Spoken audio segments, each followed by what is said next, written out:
Të nderuar përfaqësues të medias dhe kolegë, sot në datën 5 shkurt të viti, Këshilli Mbikëqyrës i Bankës së Shqipërisë mori në shqyrtim dhe miratoi raportin e politikës monetare për tremujorin e parë.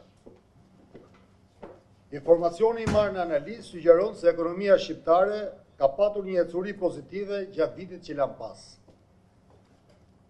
Aktiviteti ekonomik, punësimi dhe pagat u zgjeruan me ritme të qëndrueshme, inflacioni erdhi në rënje dhe mbeti në nivele të ulta, ndërsa treguesit e stabilitetit ekonomik dhe financiar shënuan përmirësim. Kjo ecuri u pasqyrua në rritjen e të ardhurave dhe konsumit të familjeve shqiptare, në ruajtjen e fuqisë blerëse së të ardhurave dhe kursimeve të tyre, si edhe në zgjerimin e investimeve të bizneseve dhe në ruajtjen e shëndetit financiar të bilanceve të tyre. Politika jonë monetare ka patur një kontribut të rëndësishëm pozitiv në këto zhvillime. Qasja e kujdesshme dhe proaktive ndaj sfidave të vazhdueshme me të cilat jemi përballur ka mundësuar kontrollin e inflacionit pa dëmtuar trendin pozitiv të rritjes ekonomike dhe stabilitetin financiar të saj. Gjithashtu ajo ka garantuar një mjedis financiar të qëndrueshëm dhe një zgjerim të shpejtë të kredisë, duke krijuar bazat për një rritje të shëndetshme të ekonomisë në afatmesëm dhe në afatgjatë. Perspektiva e zhvillimeve ekonomike në të ardhmen mbetet pozitive.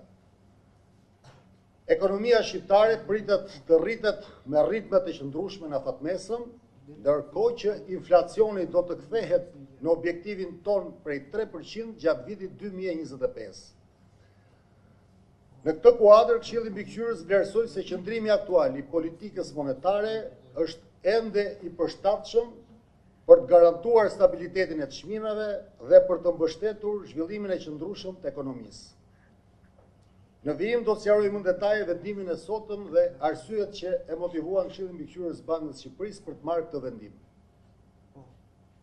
Inflacioni i çmimeve të konsumit qëndroi i pandryshuar në nivelin 2% në tremujorin e 4 të vitit 2024. Ashtu si dhe në tremujorët e mëparshëm, luhatjet e tij gjatë muajve të fundit janë diktuar kryesisht nga ecuria në kahë të kundërt të ushqimeve, të çmimeve të ushqimeve dhe të naftës në tregjen ndërkombëtare. Në veçanti rritja e këtyre çmimeve gjatë 2 muajve të fundit u pasqyrua në një rritje të lehtë të inflacionit. Për vitin 2024, inflacioni rezultoi në nivelin 2.2%, krahasuar me nivelin e 4.8% që ishte një vit më parë. Rënja e inflacionit ishte relativisht me bazë të gjerë, por më e theksuar tek çmimet e ushqimeve, të cilat ndoqën një trend rënës për pjesën më të madhe të vitit në pasqyrim të zhvillimeve të ngjashme në tregjet ndërkombëtare. Në këndvështrimin makroekonomik, rënja e inflacionit gjatë vitit 2024 ka pasqyruar uljen e inflacionit në partnerët tregtar, forcimin e kursit të këmbimit të lekut, si dhe efektet e politikës tonë monetare. Kjo e fundit, pra politika monetare, ka kontribuar në një ekuilibrim më të mirë të kërkesës dhe të ofertës në ekonomi, në kontrollin e primeve të rrezikut, si dhe në stabilizimin e tregjeve monetare dhe financiare. Si rezultat, presionet nga ekonomia e brendshme janë reduktuar, duke ju afruar niveleve të përshtatshme për arritjen e objektivit të inflacionit në afatin e mesëm. Sipas të dhënave të Instatit, ekonomia shqiptare u rrit me 4.1% gjatë tremujorit të tretë të vitit 2024. Zgjerimi i aktivitetit ekonomik pasqyroi zgjerimin e konsumit dhe të investimeve, si dhe rritjen e eksporteve të turizmit, ndërkohë që eksporti i mallrave shënoi rënje dhe politika fiskale vijoi të ndjekë një kurs konsolidimi. Ky profil kërkesa u pasqyrua në rritjen e aktivitetit në sektoret e ndërtimit dhe të shërbimeve, ndërkohë që sektori i industrisë dhe ai i bujqësisë shënuan rënje. Të dhënat e disponuara sugjerojnë një ecuri dhe një profil të ngjashëm edhe në tremujorin e 4. Rritja e ekonomisë është shoqëruar me rritje të punësimit, të pagave dhe të vëllimit të shitjeve të biznesit, duke gjeneruar më shumë të ardhura për bizneset dhe për familjet shqiptare. Në të njëjtën kohë, nivelet e ulta të inflacionit kanë rritur fuqinë blerëse të këtyre të ardhurave dhe kanë incentivuar investimet e sektorit privat. Krahas këtyre faktorëve, zgjerimi i aktivitetit është mbështetur dhe nga bilancet e shëndosha të sektorit privat, besimi i konsumatorit dhe i biznesit për të ardhmen, si dhe nga ambienti stimulues financiar. Ambienti financiar ka pasqyruar politikën e kujdesshme monetare dhe primet e ulta të rrezikut. Lehtësimi monetar i ndërmarrë gjatë vitit të shkuar është shoqëruar me rënien e normave të interesit në të gjithë segmentet e tregut. Në veçanti, normat e interesit të kredis kanë përfituar edhe nga primet e ulta të rrezikut dhe nga një përqasje pozitive e bankave ndaj kreditimit të familjeve dhe të bizneseve. Gjithashtu, kursi i këmbimit ka njohur një mbiçmim më të ngadaltë gjatë muajve të fundit, duke përmirësuar më tej kushtet e financimit.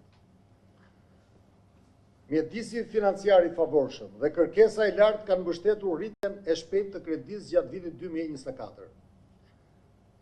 Kredia e dhënë për sektorin privat u rrit me 15.8% në tremujorin e katërt, duke e çuar mesataren vjetore të rritjes së kredisë në nivelin e 14.4%.